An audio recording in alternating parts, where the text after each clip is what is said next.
Iyak na naman ang China sa balitang ito. Ito kasi ang unang pagkakataon na nagsama-sama ang Quad Nation para magsalita sa illegal na agresyon ng China over the West Philippine Sea. Ang Quad ay binubuo ng Amerika, Australia, Japan at India. Lahat ng yan kakampi ng Pilipinas pag sinakop ng China ang West Philippine Sea. Malaking gulo ito. Dito binatikos ng Japanese Foreign Minister ang pananakot at pagbabanta ng China. Halos araw-araw kasing nagbababala ang China kay PBBM at sa Pilipinas. Ikaw na ang mali, China, ikaw pa ang mayabang. Di na raw nahiya ang China sa illegal na pang-angkin nito sa teritoryo ng ating bansa.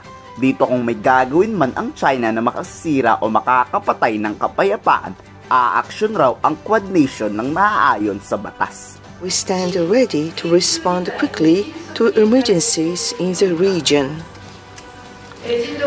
The four countries have begun coordinating assistance. Japan, Australia, India, and the US worked together to provide assistance. This is an important initiative from the perspective of human dignity.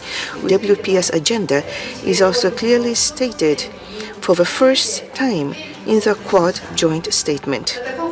Also this time, we have confirmed our response against information manipulation and interference by foreign countries, including the proliferation of disinformation.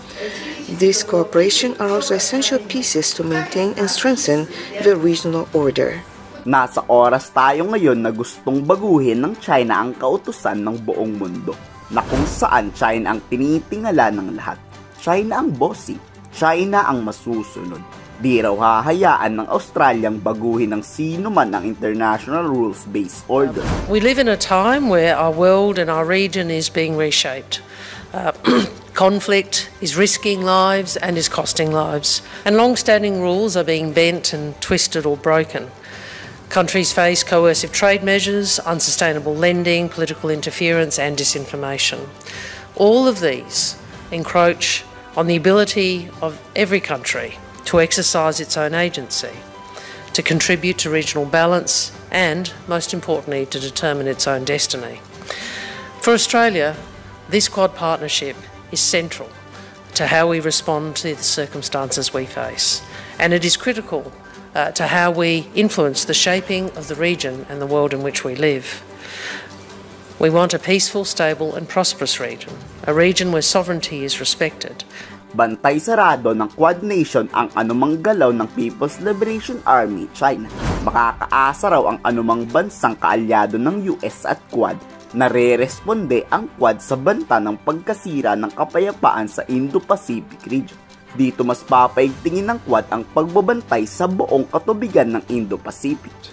We are charting a course for a more secure and open Indo-Pacific and Indian Ocean region by bolstering maritime security and domain awareness. In practical terms, what does this mean? It means strengthening the capacity of partners across the region to know what's happening in their own waters. Kung naglaan si US Defense Secretary Lloyd Austin sa Pilipinas ng $128 million na pondo sa EDCA sites, papalakasin rin ito ang base militar sa Japan. Ito na ata ang pinakamatinding paghahanda ng US sa digmaan simula ng World War II. The United States will upgrade the U.S. Forces Japan to a joint force headquarters with expanded missions and operational responsibilities. Now, this will be the most significant change to U.S. Forces Japan since its creation, and one of the strongest improvements in our military ties with Japan in 70 years. Laking problema nito ng China. 4 na bansa kasi ang sabay-sabay kukundinahin kung may malimang magawa ang China Coast Guard sa West Philippine Sea. Ano kaya ang re-responde ng mga Chekwa dito? Ano sa tingin nyo? I-komento sa baba ang salo.